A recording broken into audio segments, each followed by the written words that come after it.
Imagine navigating the maze of insurance coverage as an immigrant in Canada. It may seem daunting, but fear not.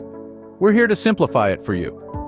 Welcome to a journey of understanding the different insurance coverage options available to you. As an immigrant in Canada, coverage is typically available, but bear in mind certain restrictions may apply.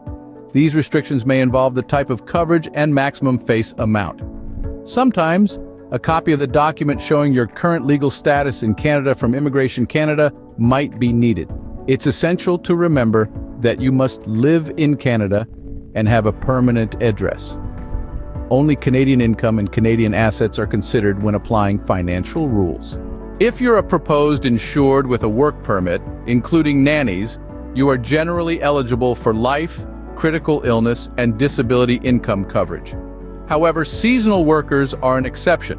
The maximum life and disability income amounts are determined by our usual financial underwriting guidelines. The maximum critical illness amount is usually $100,000, but for doctors, it escalates to a whopping $1 million. Professional, skilled workers, and entrepreneurs who entered Canada under an Immigration Canada program can avail up to $500,000.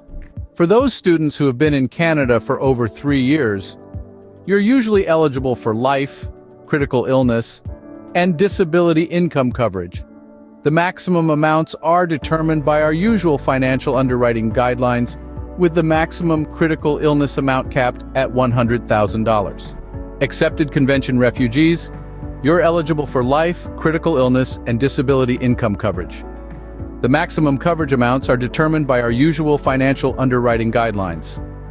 The maximum critical illness amount is $100,000. Refugee claimants and those seeking asylum may be eligible for a limited amount of life coverage, but would not be eligible for any critical illness or disability income coverage. For temporary residents who have lived in Canada for less than a year, a paramedical exam or phone interview and vital signs and a blood profile must be completed. Permanent residents, you're eligible for life, critical illness, and disability income coverage. The maximum face amounts are determined by our usual financial underwriting guidelines. However, certain benefits, including the disability rider, may not be available depending on your legal status and how long you've resided in Canada. This is just a glimpse into the world of insurance coverage for immigrants in Canada. It's intricate, but with the right guidance, you can navigate it smoothly. If you're an immigrant in Canada seeking insurance coverage, remember, knowledge is power. Seek further information, ask questions, and make informed decisions. You're not alone in this journey. We're here to guide you every step of the way.